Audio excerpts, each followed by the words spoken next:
Europe is a continent that isn't really a continent. In fact, it's a peninsula of the continent known as Afro-Eurasia.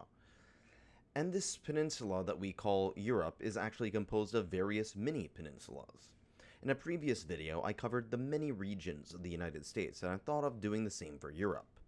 This time, I'm going to focus more on subregions of Europe that by and large are more conducive not only to physical geography but also culture, economics, politics, and other matters.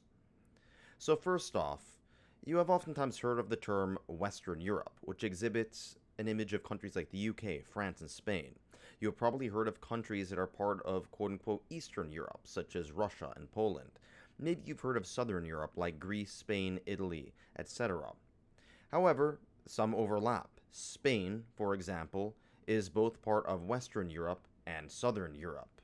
Now, I'm not here to lecture you on directions. I'm pretty sure the average person watching this is not a complete idiot.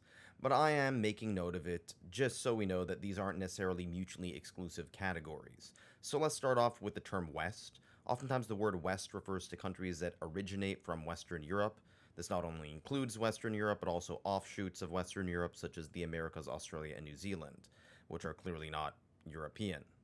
Western Europe, however, as a term, tends to exhibit a degree of status above Eastern Europe for questionable reasons, namely because these nations, by and large, tend to be more developed and more robust in their institutions than the East. Again, there are plenty of exceptions. You may have also seen a differentiation between Northern and Southern Europe, with Northern Europe being seen as more studious, more financially responsible, more productive, etc., whereas Southern Europeans are oftentimes seen as being more financially irresponsible. At the same time, Southern Europeans are also known for having far better food and far better weather. So I'm not taking sides here. I want to make it clear I'm not here to make any value judgments on any particular region, but I will be mentioning some of the general vibes people within the region and outside of the region do have towards those regions. Now, being an unrefined evil North American, I'll start off discussing Europe by discussing the British Isles. After all, these have the closest connections to North America. For better or for worse, this is arguably the most influential part of Europe in the world. The two nations that make up this region are, of course, the UK and Ireland. The UK itself is composed of England, Wales, Scotland, and Northern Ireland, whereas Ireland is composed of, well, the part of Ireland that isn't northern. This area is predominantly English-speaking, and obviously due to the immense power of England, later Britain, and especially London, it's quite possibly the most influential part of the European continent. However, its influence has dwindled greatly over the past decades, if not century. English is a Germanic language and has been Frenchified. However, you do see a lot more Celtic influence in this region, namely in Ireland and Wales, and to a lesser extent Scotland. The Celts once spoke here were reigning over much of Western Europe, all the way to what is now Turkey. However, with the expansion of other people groups, namely the Latins and Germanic peoples, they eventually got squeezed into a set of islands, and they can continue being gingers and doing ginger things. Britain itself is predominantly Protestant, along with Northern Ireland. Ireland itself is more Catholic. However, all of these societies have become far more secular in the past decades. It's also worth noting that Ireland is a member of the European Union, whereas the UK has left the European Union. This part of Europe tends to be very diverse, with a lot of immigrants from all over the world, and tends to be a little bit more fiscally conservative, and has, by and large, less robust social safety nets than what is found on the mainland, with some exceptions. The UK is part of the staunch Western Alliance system, however Ireland by and large has preferred to be on its own as a neutral state, not joining NATO. Let's move on to the Iberian Peninsula. This is a region composed of Spain and Portugal, and I guess you can include the tiny nation of Andorra as well as the British outpost of Gibraltar. This area is one of the warmest on the European continent, and it's quite possibly the only place in Europe with anything even resembling a desert, or at the very least a semi-arid area. And it's known for having a tremendous amount of external influence, primarily in the Americas. After all, both of these countries had vast influence with the Spanish and Portuguese empires, mixing with indigenous people groups in the Americas to produce what is now known as Latin American culture. They were in many ways the first two global superpowers. However, due to some military and economic miscalculations and some terrible political circumstances, they quickly lost their power. Today, these two nations are quite influential, but nowhere near as influential as they used to be. They are, by and large, Catholic, and, while having secularized, have not secularized anywhere near as rapidly as those in Northern Europe. Both of them have a reputation for being pretty remarkable in terms of their culture, food, romance, history, etc., but also have a track record of poor financial mismanagement. They were also some of the last to come into democracy, only becoming true democracies during the 1980s. Now, let's move on to France. I decided to put France in a category of its own, because if I put France in a category that combines other countries, rather than just making France its own component, then I think some French people are going to try to stab me. France pretty much is kind of the center of the European universe, at least on continental Europe. And they oftentimes get angry if you question that. France is quite possibly second to the UK in terms of the amount of influence it's had around the world, only perhaps rivaled by Germany and Italy, and maybe Spain. It's seen as a cross-cultural country between the romanticization of Rome and the Germanic culture of the Frankish tribe. France, however, is a Romance language, derivative of Latin. However, it has also been Germified, or Germanticized, I don't know what the actual term is, and this strange concoction of two vastly different cultures during the classical and early medieval period created what is now the foundations of the French nation. France's geography is also pretty damn good, because much of it relies or lies on the northern European plain. This plain stretches out from northern France all the way to Russia. It's excellent for agriculture and moving goods, services, people, and ideas around. However, it also makes the area susceptible to invasion, which has been an ongoing issue throughout much of France's history. However, with the exception of the northeastern border, most of the other borders of France are actually really good. For example, there's a mountain chain across their border with Spain. There are the Alps to the southeast of the country, so the country is fairly protected by mountain chains, which allows France to keep its culture intact while at the same time spreading it externally fairly easily. This can be also seen with some countries like Belgium, which also speak French to some degree. Speaking of Belgium, let's move on to the Low Countries. These are composed of Belgium, the Netherlands, and Luxembourg. They're called the Low Countries because, well, they don't really have too many mountains. The highest point of these countries are by and large just a bunch of hills. Much of the Netherlands is actually below sea level. It's primarily due to remarkable feats of engineering that the country actually exists. My theory as to why the Dutch are so tall is because they had to be tall, otherwise they'd drown. Anthropologists, to be clear, do not agree with my theory. Nonetheless, this by and large has created a sort of cross-cultural nexus for much of the European continent. Belgium, for example, is the center of the EU headquarters and many EU institutions, along with the Netherlands, which is basically the headquarters of some UN institutions, most notably the International Criminal Court at The Hague. By and large, these countries have managed to put aside most of their issues. For example, Belgium had some tensions between the Walloons, who predominantly speak French, and the Flemish, who are predominantly similar to Dutch. Nonetheless, they pretty much get along. They just argue over whose version of the waffle is better. Moving on to Southern Europe. This includes nations like Italy and Greece, perhaps Croatia, and a handful of other countries. This region exudes great things like warm weather, excellent food, beautiful women, but it also has a reputation for financial mismanagement and a lack of productivity, perhaps even laziness, which was oftentimes mentioned during the EU crisis and the aftermath of the 2008 crash. Southern European countries have gained a lot of flack in the eyes of their Northern European counterparts. Many people attribute this to the fact that Northern Europe adopted Protestantism, which embraced the Protestant work ethic, which in turn promotes frugality, and productivity as well as hard work, as opposed to the supposedly lazy Catholics and Orthodox who aren't quite as hardworking. Again, I'm not here to make value judgments or state that this sentiment is true, but rather that this sentiment does exist in the eyes of some Europeans. Speaking of Italy, you also see a bit of a difference within the country, as, for example, northern Italy is far more wealthy than southern Italy. Northern Italy has far more industry and manufacturing, and many of the luxury goods that are famous from Italy usually come from, well, northern Italy. However, southern Italy, while having faced serious problems such as poverty and crime and instability in the past, has led to a large diaspora, primarily in the United States, Argentina, and other countries. And in those countries, they've had a monumental amount of influence on global culture. So I guess the southern Italians, in spite of their supposed flaws, at the end of the day, have won. Let's move northward to, say, northern Italy, where you get a mountain chain called the Alps. These are giant snow-capped mountains. They cover much of Switzerland, Austria, northern Italy, parts of France, and other tiny nations barely worth mentioning. This is where the term Alpine comes from. If you have these beautiful vistas of snow-capped mountains popping in your heads, they're probably from this region.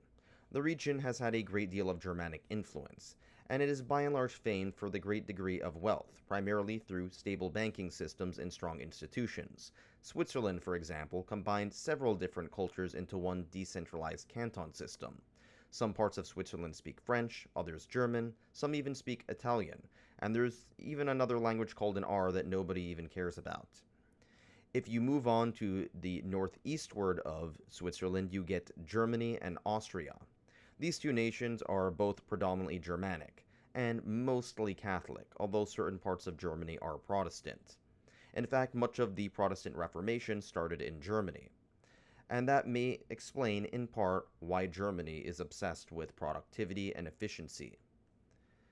This part of the continent is known for its industriousness, its hard work, and its efficiency. Germany today is the fourth largest economy in the world, and the fourth largest economy in Europe, beating out both the Brits and the French. Only the Americans, Japanese, and Chinese beat the Germans when it comes to the size of their economy, which is pretty remarkable given Germany's relatively small size. If you travel northward, you get to the Nordic countries. The Nordic countries are composed of Denmark, Norway, Sweden, Finland, and Iceland. However, you may have heard of the term Scandinavia. Scandinavia only refers to Denmark, Norway, and Sweden, and excludes Finland and Iceland. Overall, the languages that you hear in Norway, Sweden, Denmark, and Iceland are Germanic languages, in the same category as English, but Finland is actually in its own unique category. It's more heavily related to Estonian, or what you hear in certain parts of Siberia.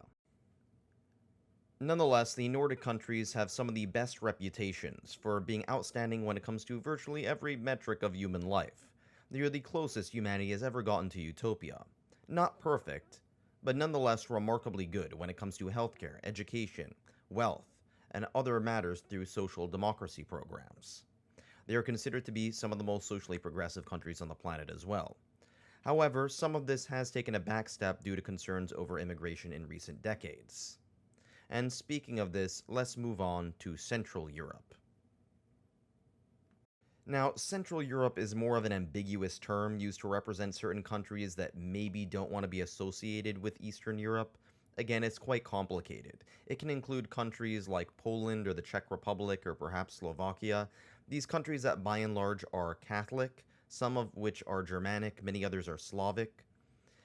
Slavs are the dominant linguistic group, or people group, in Eastern Europe after all. Most Slavs are Orthodox Christians, however, some like the Poles and Czechs are predominantly Catholic. Many of them are also overwhelmingly secular, with some exceptions. If we move northward, however, we get to the Baltic States. These are Latvia, Lithuania, and Estonia. Much of the origins of Germany lie with the Teutonic Knights that actually stem from this region, not Germany itself. But nonetheless, this region has been known for a fair degree of efficiency and productivity in and of itself, even though it doesn't get that much attention. Two of the nation-states here, Latvia and Lithuania, belong in their own category called Baltic languages when it comes to linguistics. However, Estonia is more similar to Finland. These Baltic states used to be part of the Soviet Union when the Russians conquered them. However, they've since gained their independence in 1991 and eventually joined NATO. Now they are some of the most anti-Russian states and pro-Ukraine states in Europe. Now let's move on to the rest of Eastern Europe. I want to point out that the term Eastern Europe is not exactly a great category because it combines people groups with various different languages, ethnic groups, cultures, and even religions. For example, we associate Eastern Europe with Slavic people. However, as stated before, the Baltic states are not Slavic. We associate much of Eastern Europe with East Orthodox Christianity, yet the Poles are technically Eastern European, and they're Catholic. By and large, I would say that the best way of describing Eastern Europe is that these are for the most part countries that have thrown off the yoke of communism relatively recently. That's part of the reason why, when it comes to a country like Greece, which is technically in the eastern half of Europe, it's not really considered to be part of Eastern Europe as it was never communist, and by and large was more aligned with the West, despite the fact that it's Eastern Orthodox like Russia, as are most former communist states. With the absence of communism as a meta-narrative, many Eastern Europeans have sought out new meta-narratives. Some have resorted to old-school nationalism. Some have resorted to embracing the religions of their ancestors that were oppressed under communism. Some have also embraced liberal democracy, the EU, and NATO, and some have combined a variation of these. There's no unifying trend here, as again, these countries are incredibly diverse. For example, Belarus is a nation that translates roughly into White Russia. To this day, Belarusians have lost much of their linguistic heritage. Most of them speak Russian. Ukrainians, on the other hand, are vehemently nationalistic by and large, holding true to their separate identity from Russia, despite the fact that Ukrainian as a language is still related to Russian. And after all Slavic and Eastern Orthodox people are not the same. They have their own subcategories within these groups. Move on to quite possibly the most controversial part of the continent, the Balkans. You may have heard of the term Balkanization. This refers to excess sectarian violence that stems from incompetence, instability, and overt posturing over ethnic and linguistic identities. This is because the recent history, and in fact most of modern history of this region, has been mired in conflict. We oftentimes see it as a crossroads between the Catholic West, Eastern Orthodox East, and the Islamic South, through the Ottoman Empire and what is now Turkey. This has led to a variety of cultures mixing and mashing with each other. For example, the Catholics are Croats here, the Serbs are Orthodox, and the Bosniaks are Muslim. This has led to a great deal of bloodshed during the Bosnian War of the 90s. I'm not going to delve too much into this region because me simply mentioning its existence is bound to create a bunch of angry comments. Let's move on near to the Adriatic coast. This is a coast between Italy and the Balkans. This was famed for the cities of Venice's influence and its beautiful shores. Once great centers of commerce rose here, but by and large it's mostly a big giant tourist destination. After all, you're far better investing in New York Stock Exchange than you are in modern-day Venice. So let's move on to Greece. Now, Greece kind of deserves its own categorization. It is the oldest part of Europe in terms of its written history, and a country that really needs no introduction. Greek is a language isolate, and thereby really have to put it in its own category along with Cyprus. Greece today, however, is one of the poorest countries in Europe despite its great history, oftentimes belittled by its financial mismanagement and political incompetence. Nonetheless, its remarkable history has made it one of the best tourist attractions in the world. On the other side of the Aegean, you will see the nation of Turkey, one of the few countries that crosses between two continents, Europe and Asia if you can call them continents, with the largest city, Istanbul, former Constantinople, which is also on two continents, the only major city in the world unless you count Panama City.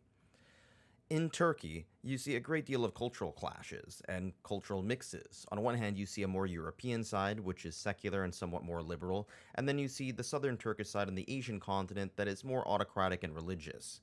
To this day, this rivalry plays an essential role in Turkey's zeitgeist across several decades. If we move northwards to what is, well, the Caucasus, you will see the nations of Georgia, Armenia, and Azerbaijan. All three were formerly part of the Soviet Union. Armenia was arguably the first true nation to embrace Christianity, and suffered severe costs at the hands of the Ottoman Empire in recent history. Azerbaijan, on the other hand, is predominantly Muslim, and Georgia is predominantly Christian. And while they have a lot of cool rocks and castles in this region, this area has also been notorious for being the birthplace of Stalin. These regions have faced a great deal of political turmoil as of late, namely over the territorial disputes between Armenia and Azerbaijan, and the territorial disputes between Georgia and Russia. And then, of course, we have to talk about Mother Russia. Now, Russia is on two continents like Turkey, Europe, and Asia, again, if you can call them continents. A quarter of Russia is situated in Europe, but it's in this quarter where almost all of the population and the major institutions are held. The vast majority of Russian history happens on the European side, predominantly in the cities of Moscow and St. Petersburg. This, again, is where the vast majority of the people reside, even though not too many of the resources reside in terms of mineral wealth and lumber. However, there is excellent farmland here to the south. This makes Russia one of the great breadbaskets in the world, like Ukraine. Now, I'm not going to discuss the current geopolitics between Russia and Ukraine in depth. By and large, this region has always been a major flashpoint around much of European history. And its geographic, cultural, linguistic, and political trends will continue to shape the future. Have it. That is a very, very rudimentary overview of some of the subregions and cultural zones of the European continent. I want to make this clear that this video is only scratching the surface. There is so much more depth that I could go into, but if any of you want something more in depth, perhaps you could pick a particular region, and I'd be happy to focus on one of the parts of the continent that I barely talked about in this video, or maybe didn't even mention at all. So thanks for watching, and if you like this video, subscribe, give it a like, or give it a thumbs down, write a hate comment. Goodbye.